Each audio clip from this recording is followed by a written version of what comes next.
Bonsoir, nous allons clôturer ce salon et cette série d'émissions consacrées à l'agriculture méditerranéenne avec monsieur le député Michel Dantin qui nous fait l'honneur d'être là. Merci beaucoup. Bonsoir. André Bernard qui a été avec nous durant ces 3 jours, qui est donc le président de la Chambre d'agriculture de Vaucluse. Et ces messieurs sortent d'un débat citoyen sur la PAC. Donc on va essayer de décrypter un peu tout ça. Avant, monsieur Michel Dantin, je vais en quelques mots citer quelques-unes de vos fonctions. Vous êtes donc notre élu sur la région Rhône-Alpes, PACA. Vous êtes député européen, également maire de Chambéry. Donc vous êtes membre titulaire commission de l'agriculture et du développement rural.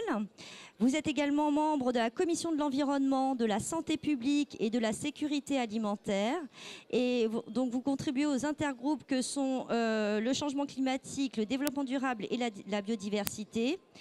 Un autre intergroupe qui nous concerne bien ici, vin, spiritueux et alimentation de qualité. Et enfin, celui des zones rurales, montagneuses et enclavées. Vous êtes bien renseigné. Donc un certain nombre de dossiers qui vous fait, j'imagine, des journées particulièrement chargées. Comment s'est passé ce débat citoyen ? J'imagine qu'un certain nombre, je n'ai pas pu y assister, donc je suis désolée, mais j'imagine qu'un certain nombre de questions ont dû vous être posées. Juste une impression au sortir du débat. Beaucoup de questions qui traduisent une inquiétude du monde agricole sur leur futur. Car sans une politique agricole claire, solide, bien financée, j'allais dire bien alimentée, le devenir de nombreuses productions, de beaucoup d'exploitations, d'entreprises agricoles, d'entreprises para-agricoles qu'on voit dans ce salon, serait compromis. Et donc, au moment où on engage la discussion sur le futur, on a eu des questions qui traduisent ces interrogations, ces attentes, mais aussi des questions éminemment techniques.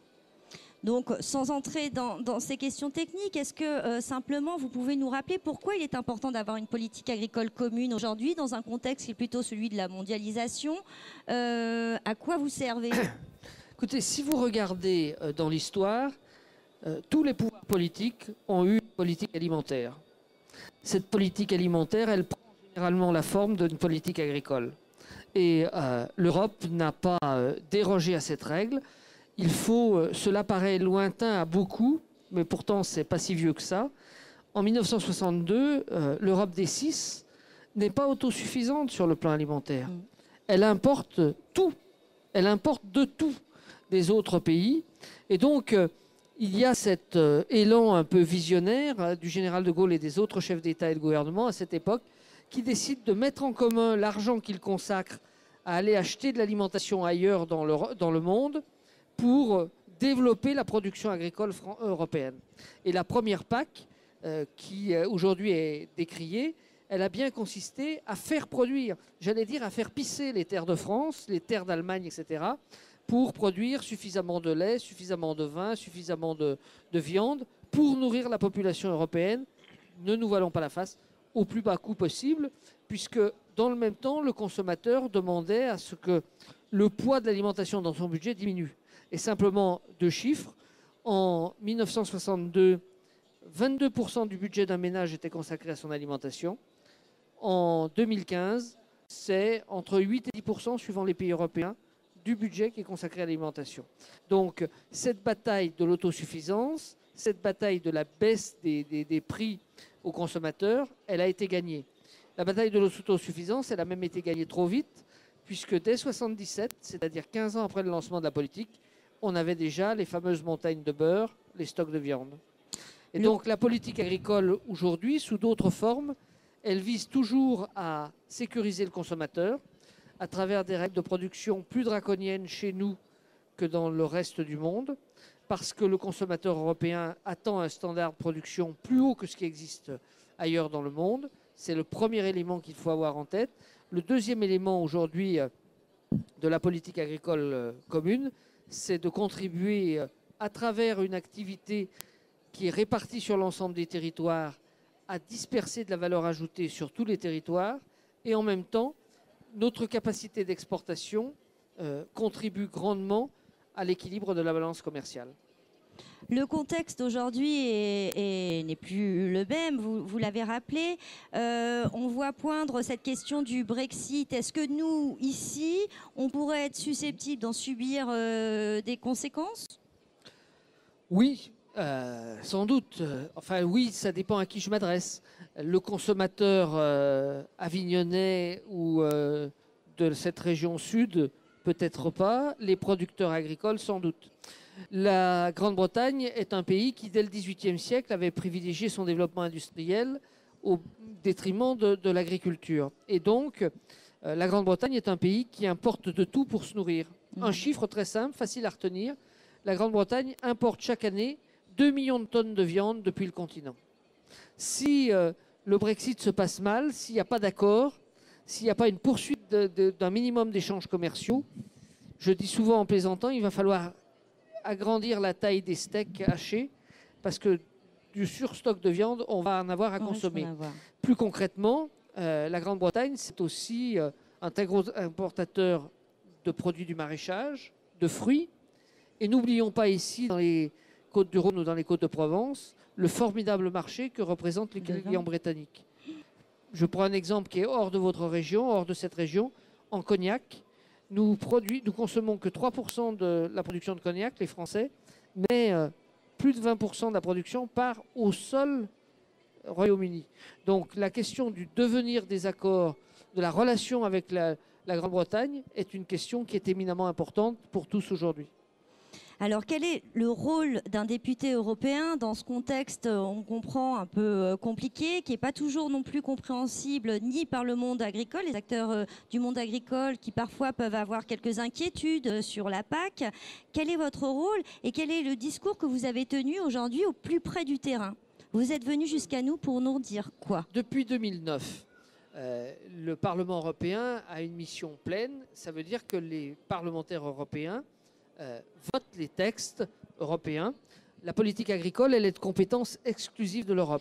Ça veut dire qu'à travers ce qui s'appelle un règlement, nous édictons les règles qui s'appliquent au bénéfice de l'ensemble de l'agriculture européenne. L'autre type de texte que nous votons, c'est des directives qui devront être traduites par les États membres en droit national. Je suis actuellement le rapporteur d'une directive sur l'eau potable, c'est-à-dire que je travaille à une évolution des normes européennes en matière... quand je parle de normes, je ne parle pas simplement des 0,2 microgrammes pour ceci ou cela. C'est de la manière de le calculer, de le trouver. En matière agricole, aujourd'hui, nous sommes en pleine réflexion pour définir la politique qui s'appliquera du 1er janvier 2021 au 31 décembre 2027. Et donc, il est important pour moi, en tant que député, non seulement de venir expliquer les textes que nous avons sur la table, mais aussi, à travers des questions que j'ai posées moi à la salle tout à l'heure, d'essayer de voir comment, sur tel ou tel sujet, la salle réagit dans une région comme celle-ci. Sur le vin, par rapport au changement climatique, est-ce qu'on autorise les variétés hybrides? Est-ce qu'on autorise que dans ces vieilles variétés hybrides, on puisse utiliser des variétés qui ont été, de plants de vigne qui ont été interdits à une époque parce que la rumeur disait qu'ils rendaient fous, hein. Je pense à des variétés comme le Clinton ou des choses comme ça, qui pourraient être aujourd'hui utiles dans la constitution d'hybrides. Voilà très concrètement le type de questions que nous devons régler. Être député européen, c'est pas vivre à 500, 600, 800 ou 1000 km de chez soi, c'est imaginer le futur pour 500 millions d'Européens tout en vivant les pieds dans la glaise. Et quand on s'occupe d'agriculture, la glaise a un sens. Donc vous êtes venu ici pour échanger donc avec nos concitoyens sur cette question des productions méditerranéennes et de leurs spécificités. Parmi ces productions méditerranéennes, on sait qu'on a l'olive évidemment, vous avez parlé du vin, on a le blé dur. Qu'est-ce qui nous menace? Qu'est-ce qu'on doit anticiper? Comment on peut travailler avec vous? Alors, qu'est-ce qui nous menace? Je pense qu'il ne faut pas toujours parler de manière négative et redoutable. Il faut plutôt dire qu'est-ce qu'on fait évoluer pour être mieux entendu ou être mieux pris en compte. C'est par exemple le cas du pastoralisme qui a aujourd'hui des interrogations sur la manière dont les services de la Commission européenne prennent en compte ces parcours dans lesquels on a toujours fait pâturer des ovins, qui ont toujours nourri des troupeaux et qui pour autant ne sont pas des gazons anglais tels qu'on peut les trouver dans la banlieue de Bruxelles. Bon, donc voilà une question très concrète. Comment on peut faire prendre en compte cela dans la politique agricole commune? Comment, par rapport à des zones qui souffrent du fait du climat, on arrive à avoir des soutiens par rapport à l'approvisionnement en eau? Comment on développe, c'est une question qui est chère au président Bernard, comment on développe des nouvelles zones d'irrigation pour compenser les anciennes zones en périphérie des villes qui ont été bouffées par l'urbanisation? Eh bien, tout ça, ça doit s'inscrire dans les textes. C'est typiquement quelque chose qui n'est pas prévu aujourd'hui par la proposition de la Commission. Mon rôle de député, c'est de le faire prendre en compte dans le texte final. Et vous allez réussir? Écoutez, en 2013, on a déjà fait un morceau. On va essayer de faire le reste cette fois. Bon, on compte sur vous. Président, vous étiez vous aussi donc, à ce débat citoyen. Qu'est-ce qui s'est dit dans la salle? Vous aviez un certain nombre d'agriculteurs, de producteurs, d'organisations professionnelles. Quel est votre ressenti? Est-ce que cette inquiétude qu'évoquait Monsieur le député, vous la vivez vous aussi au quotidien? Alors oui, effectivement, je crois que les personnes qui étaient présentes, un certain nombre ont posé des questions, effectivement des questions quelquefois très précises, où je pense que les personnes non averties décrocheraient très rapidement, et on a quand même essayé de rester dans un niveau d'échange d'un niveau accessible à tout le monde, parce qu'effectivement, dès qu'on parle de PAC et de règlement et de taux et ce qui s'ensuit, on a vite fait de perdre beaucoup de monde, beaucoup d'auditoires, et il ne faut surtout pas rentrer dans ça. Ça, c'est effectivement quand on est autour d'une table sur des dossiers.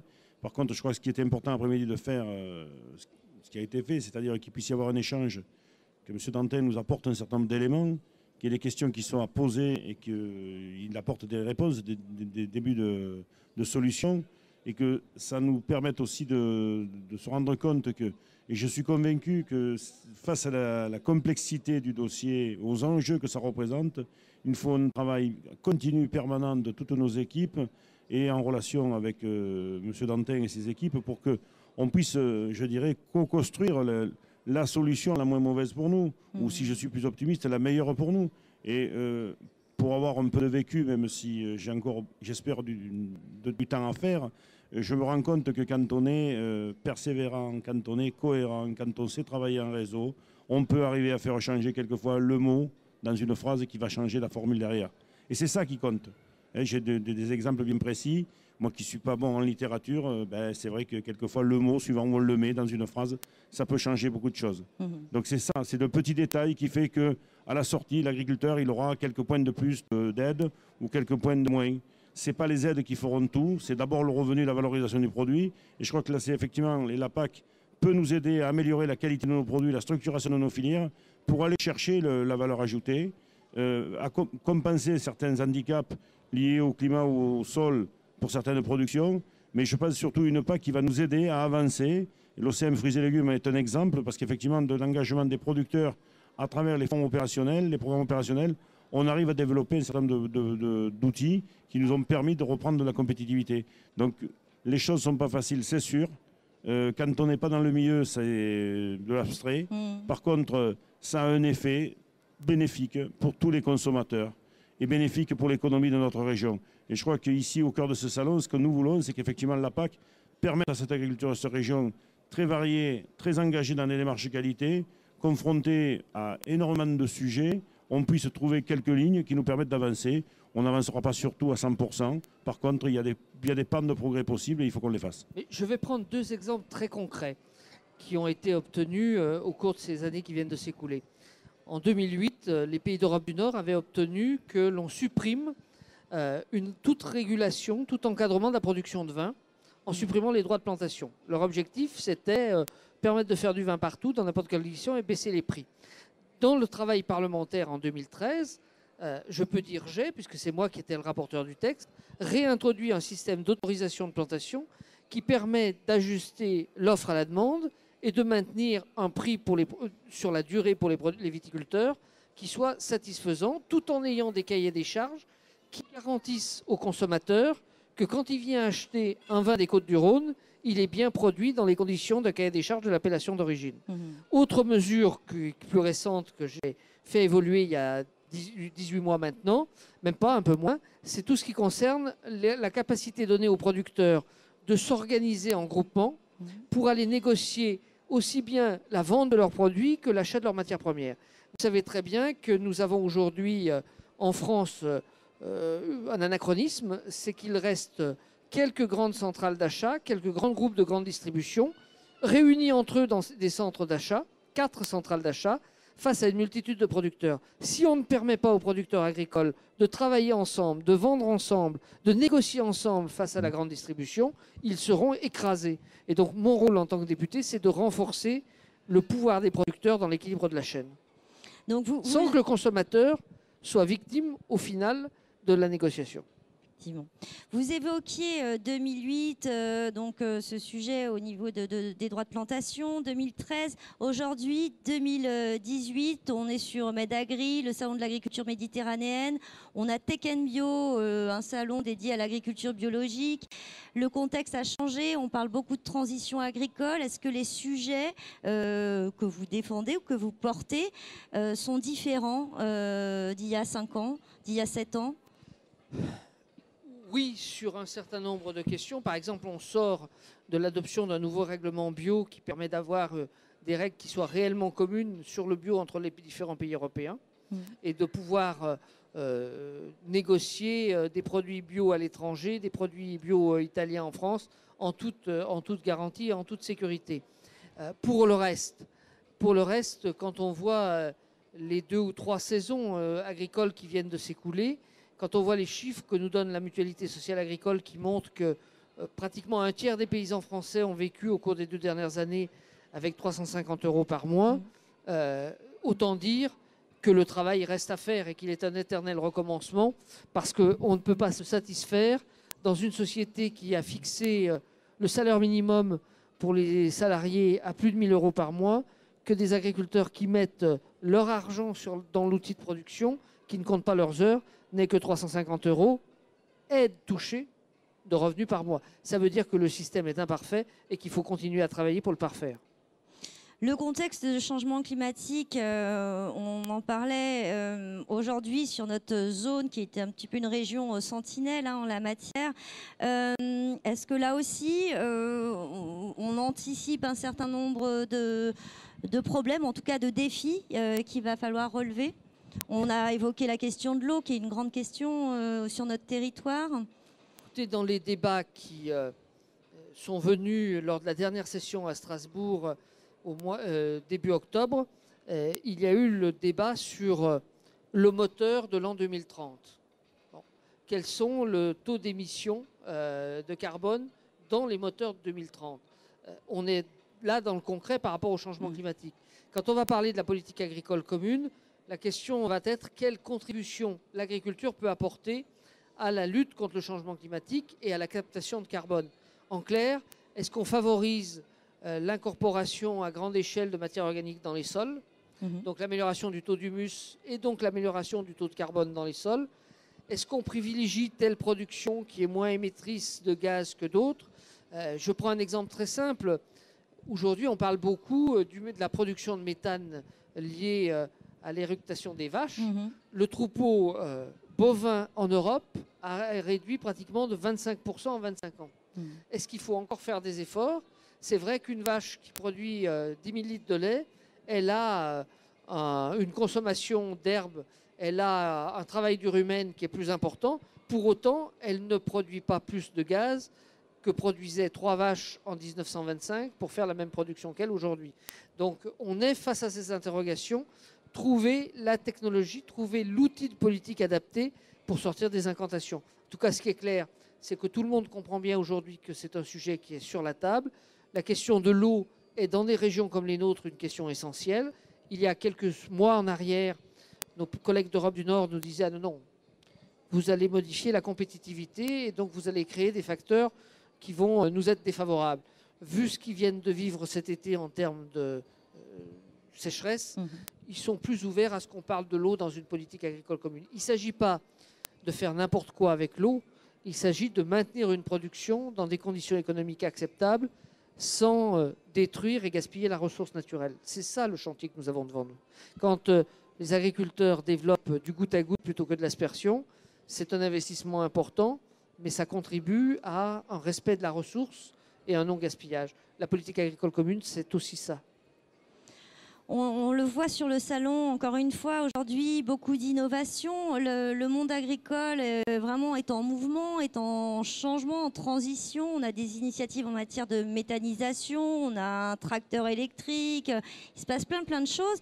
Est-ce que la PAC sera à la hauteur? Est-ce que finalement, cette innovation qu'on sent ici, elle est entendue, elle est prise en compte? Et est-ce que les politiques seront être à la hauteur de la proposition de toutes ces têtes pensantes que nous avons accueillies durant 3 jours sur le plateau? Alors, je n'ai pas encore eu le temps de faire le tour de toutes les innovations du salon. Elles sont trop nombreuses, mais j'en ai déjà vu un certain nombre.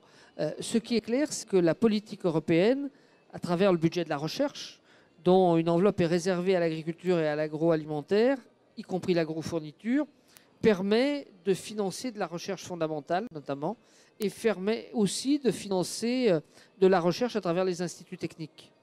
Quand on parle, par exemple, du sol, parce qu'il faut sans doute mieux maîtriser le sol pour moins utiliser de pesticides, plus capter de carbone, etc., il y a des programmes de recherche qui sont financés, et la PAC, à travers les mesures agro-environnementales, les soutiens à l'innovation, l'aide à l'investissement dans tel type de produit plutôt que dans tel autre, participe à gagner les batailles qui sont celles que nous devons gagner aujourd'hui avec les technologies d'aujourd'hui. Merci. Merci beaucoup, merci d'être venu jusqu'à nous. Je crois que vous n'avez pas fini votre tournée sur la région. Vous êtes ce soir à Saint-Martin pour parler élevage. Qui est une production emblématique chez nous. On a quand même un modèle assez exemplaire d'élevage. Merci d'être venu, monsieur le député. On compte sur vous. Merci. À bientôt.